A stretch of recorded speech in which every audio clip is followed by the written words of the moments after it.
তখন শেখ রেহেনাকে দিয়া লোটা কামাল আর এইদিকে দরবেশ সালমানের রহমান এদেরকে দিয়ে একটা সিন্ডিকেট করে আমাদের প্রবাসী ভাইদেরকে 5.5 লাখ করে দিল। রাতারাতি 6 মাসের মধ্যে কয়েক হাজার কোটি টাকা প্রবাসী ভাইদের কাছ থেকে লুটপাট করলো।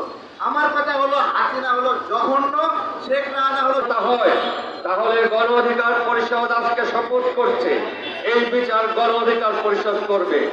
ওই সমস্ত দুষ্কৃতকারীদের যারা সরকারি চাকরির নামে বাংলাদেশের মালিকদের মালিক হতে চায়, তাদের সেই স্বপ্ন, সেই দিবা স্বপ্ন এবং এই ঔদ্ধত্য আমরা কোনোভাবেই মেনে নেব না। সরকারি কর্মকর্তা কর্মচারীদের মনে রাখতে হবে যে গত পরশুদিন প্রধান উপদেষ্টা তার বক্তৃতায় বলেছেন যে রিজার্ভে হাত না দিয়ে তিনি বাংলা দেশে আমাদের যে সকল প্রবাসী ভাইরা ফ্যাসিবাদ বিরোধী লড়াই করেছে, সংগ্রাম করেছে, তারা নানাভাবে এখনো নির্যাতন জুলুমের শিকার হচ্ছে। এটা আসলে বিপ্লব পূর্ববর্তী বাংলাদেশে আমরা যথেষ্ট শঙ্কিত এবং ব্যথিত বলতে পারেন। এটার পিছনে অনেকগুলো কারণ আছে, যে কারণগুলো আমাদের সহযোগিতায় চিত্র করতে হবে।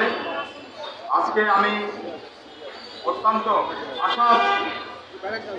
আশাভাবে বলতে চাই যে আজকে আমাদের মালয়েশিয়াতে প্রবাসী দূতাবাস করতে আমাদের মালয়েশিয়ার যারা প্রবাসী আছে তাদেরকে মারধর করা হয়েছে এবং পাসপোর্ট নিয়ে প্রতিনিয়ত হয়রানি হচ্ছে। মারধরের ঘটনা প্রায় ঘটে, কোনোটা মিডিয়াতে আসে, কখনো আসে না। আমি ধন্যবাদ জানাই গণ অধিকার পরিষদের তারেক ভাইকে, তারেক ভাই এবং আমাদের